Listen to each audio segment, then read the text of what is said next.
여기 18장 말씀, 어제 읽었던 말씀, 또 우리가 있는 19장의 말씀은 하나님께서 이제 장차 그들에게 약속하신 땅에 들어가서 그것으로 들어간 것만으로 만족하지 말고 그 들어간 땅에서 어떻게 살아가야 되는가 하는 것을 하나님께서 구체적으로 말씀을 해주십니다.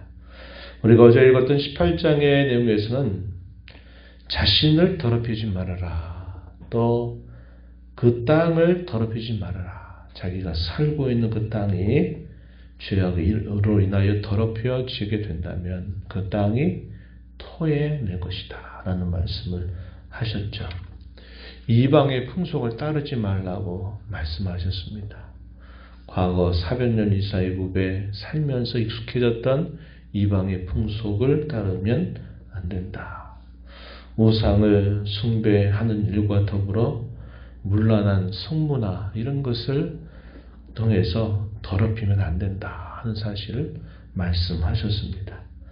더 나아가서는 하나님께서 자기 백성들에게 주신 법도와 규례를 힘써 지키라고 명령을 하셨어요.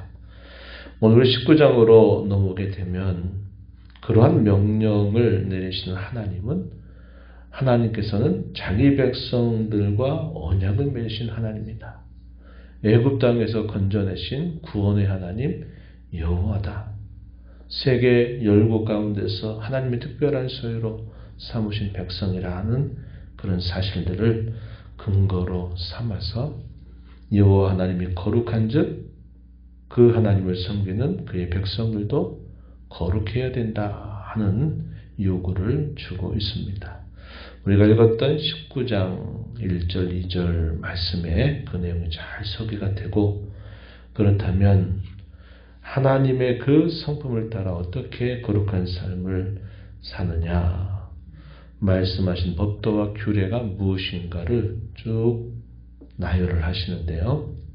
3절부터 8절의 내용은 하나님과 관계가 되는 계명들을 소개해주고, 또 이하 9절부터 18절 내용에서는 이웃과 관련하여서 어떻게 해야 되느냐 하는 그런 여러 교훈들을 주고 있습니다. 이런 내용들을 보게 되면 이 10계명의 내용들이 어떻게 적용이 되는가, 또 그 내용 10계명을 따라서 어떻게 실천하며 살아야 되는가에 대한 여러 규례들이 소개가 되고 있습니다. 19절부터 마지막 36절 내용에서는 그들의 삶의 세세한 부분에 이르기까지 그들이 하나님 앞에 구별된 자로 구별된 삶을 살아야 된다 하는 것을 말씀하시는데, 예를 들어 섞어 뿌리는 것, 무엇인가를 섞는 것, 거룩이라고 하는 말의 일차적인 의미는 떼어낸다 하는 말이라고 그랬어요. 분리시킨다 하는 말이거든요. 그래서 그들이 거룩한 백성으로 분리된 것처럼 그들의 삶의 세세한 부분에 있어서도 엄격하게 구별된 자로 살 것을 말씀하는 겁니다. 육축이나 채소의 종자나 옷을 만들 때 섞어서 만들거나 섞어 뿌리거나 하지 말라, 이렇게 이야기를 하시죠. 정혼한 여종이라도 동침해서는 안 된다. 자신의 소유물처럼 여긴다 하더라도 동침해서는 안 된다. 왜냐하면 정혼했다라는 말은 이미 자기에게 부부가 있다는 말이죠. 그런 경우에 또 그런 관계를 깨치는 일들을 해서는 안 된다. 각종 과목을 심고 열매를 먹는 일에 있어서도 3년 동안 할례받지 않은 것처럼 열렸다가 4년째 수확하는 것은 여호와 하나님 앞에 드리고 5년째 풍성한 소산을 줄 테니 그것으로 먹고 살 것을 또 말씀하셔요. 그래서 일상적인 삶에 이르기까지 매우 구체적으로 어떻게 구별된 삶을 살아가야 되는가에 대한 규정들을 말씀하시고, 이방의 풍습 가운데서 금한 것들에 대한 구체적인 규례들을 말씀하시는 내용이 또한 주어집니다. 예를 들어 피를 먹지 말라 하는 것, 당시의 이방의 풍습에서는 익숙한 일이었습니다. 또 점치거나 술법을 따르지 말 것, 그것을 이야기하고, 또 신체적인 변형, 문신 같은 걸 새기는 일이라든지, 또 당시의 이방 신들 앞에 제사를 드리면서 했던 그런 일들을 따라가서는 안 된다, 이렇게 말하는 겁니다. 신접한 자, 박수 다 금지했죠. 또 이런 모든 일에 있어서 그런 이방의 풍속, 이방의 종교가 가지고 있는 것들을 따라서는 안 된다.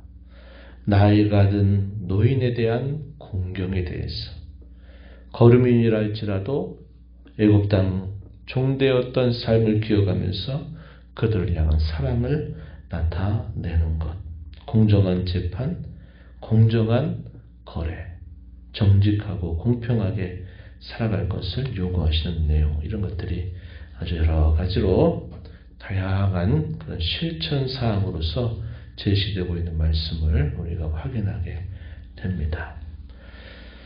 하나님과의 관계, 3절부터 8절의 내용은 종교적인 의무로서 그들이 감당해야 될 계명들인데, 부모를 공경하는 일과 더불어 하나님께서 주신 안식일을 구별해서 지키는 일들, 이것을 분명히 말씀하고, 우상을 만들지 말라라는 이 말씀은 우리가 잘 아는 대로 10계명 제1계명과 2계명에서 우리가 확인되는 내용이죠.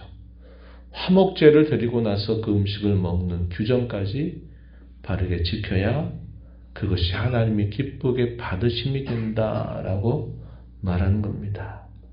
제사를 드리는 것이면 다 됐다 이렇게 생각하지 말고, 제사를 마치고 난 다음에 지켜야 될 그런 규례들을 끝까지 지켜야 그것이 하나님이 받으시는 화목제사가 된다, 이렇게 말씀하죠.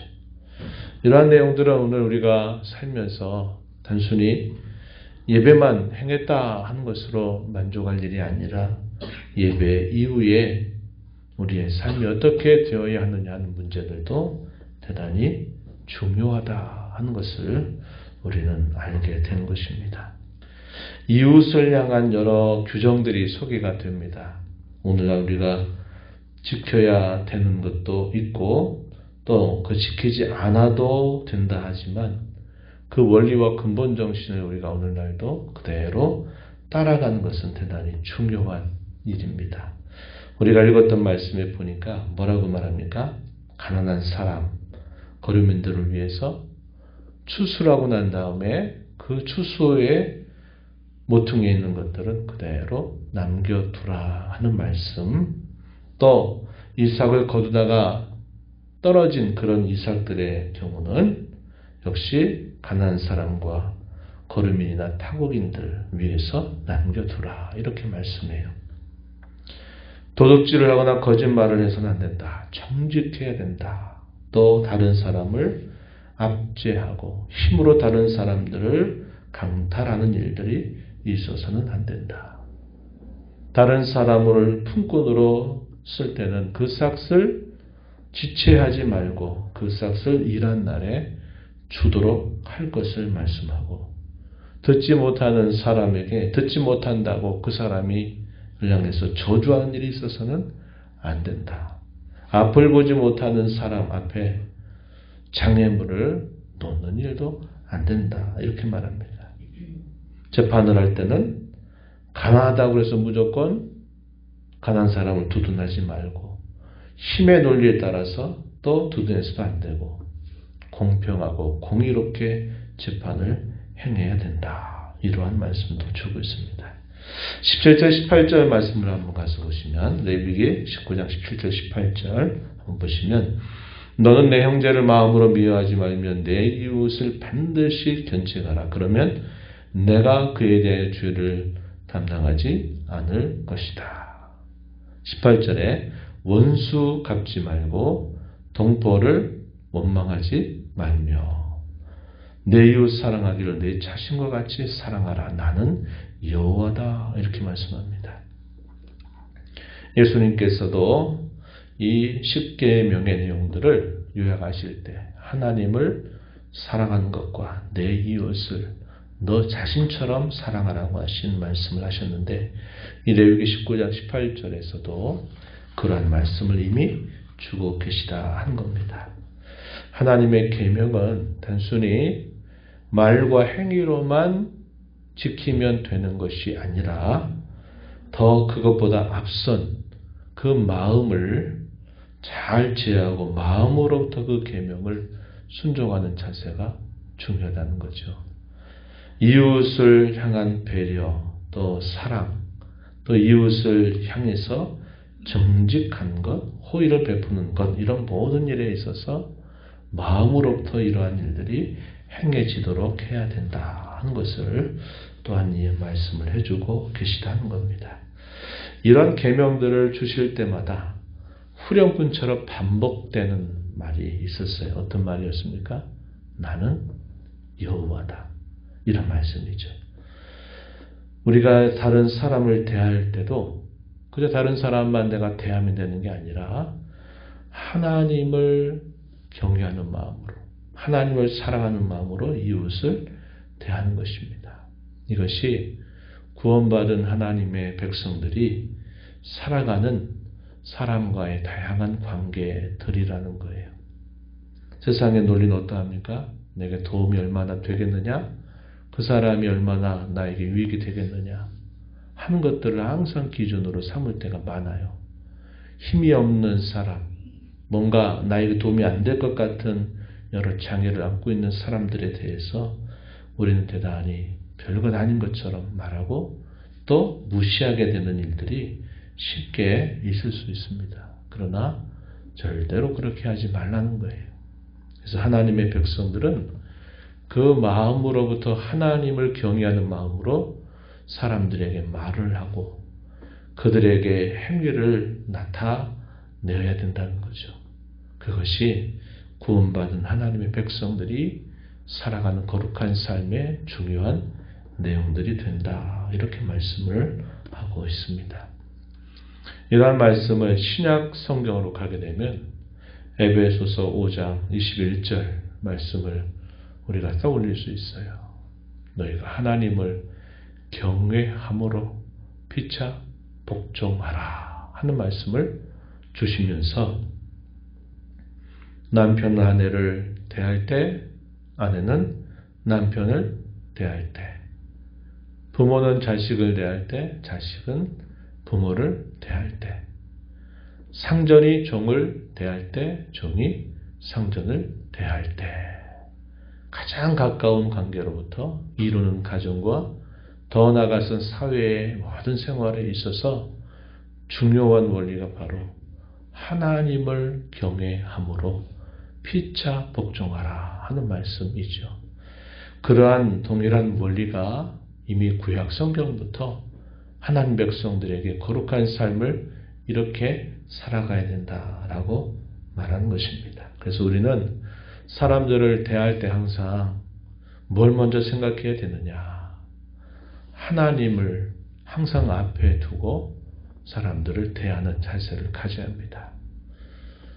여러 어려움에 처해져 있는 사람이나 또 사람들에게 또 따돌림을 받는 사람이나 가난한 사람이나 몸에 지체를 가지고 있는 사람이나 어떤 사람이든지 그저 사람을 보고서 판단해서 그 사람에 대하여 태도가 달라져서는 안 되고 항상 하나님이 항상 보고 계시고 하나님이 그 사이에서 항상 계시다 하는 사실들을 염두에 두면서 우리가 말도 하고 우리 행실을 살피기도 하고 사람을 향한 진정한 사랑과 존중의 정신을 가지고 우리 이 땅을 살아가야 된다는 겁니다. 이렇게 살아가는 것이 우리가 살고 있는 이 땅을 거룩하게 하는 하나의 중요한 방편이 된다는 것을 우리는 배우게 되는 것이죠. 그래서 하나님의 말씀은 하나님께만 잘하면 되는 것 아니고 예배 시간에 예배만 잘하면 되고 또 예배당에서만 잘하면 되는 게 아니라 예배당 바깥에 나가서 우리가 살아가는 삶에서 하나님 예배하는 것이 아닌 일상적인 삶 속에서 다 연결되고 있다는 것을 우리에게 잘 가르쳐 주고 있다는 겁니다. 우리는 예수 그리스도의 구속으로 말미암아 구원받은 하나님의 자녀들입니다. 존귀한 하나님의 백성이 된 것입니다. 거룩한 사람이 됐습니다.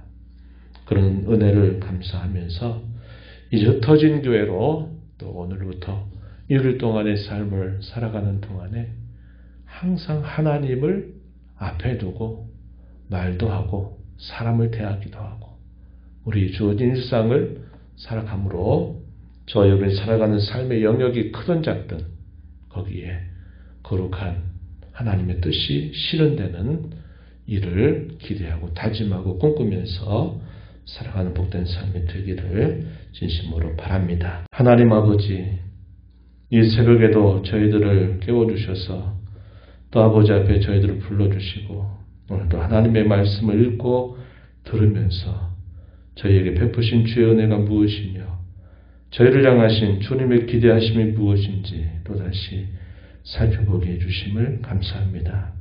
짧은 인생을 사는 연약하고 허물 많은 인생임에도 불구하고 저희를 그토록 사랑하셔서 거룩한 하나님의 자녀로 삼으시고 존귀하게 하신 그 은혜에 감사하면서 저희가 이웃을 대하거나 무슨 일을 하든지 늘 하나님을 경외하는 마음으로 하나님을 늘 중심에 두고 사람들에게 말도 하고 행실도 드러내고 무엇보다 마음으로부터 우러나오는 진실한 마음을 가지고 모든 사람들을 대하며 모든 일들을 행하는 저희들이 되도록 우리 하나님 도와주시고 인도하여 주옵소서. 저희를 통해서 다른 사람들에게 우리 하나님의 사랑을 잘 드러내게 하시고 하나님의 뜻을 잘 드러내므로 저희가 사는 삶의 영역이 거룩한 삶으로 구별돼서 하나님께 기쁨이 되게 하시고 저희에는 보람과 영광이 되도록 하나님 인도하여 주옵소서. 은혜의 보호자 앞에 나와서 아버지 은혜를 구하는 모든 심령들의 간구를 기울여 주시고 응답하시길 바라옵고 예수님 이름으로 기도하옵나이다. 아멘.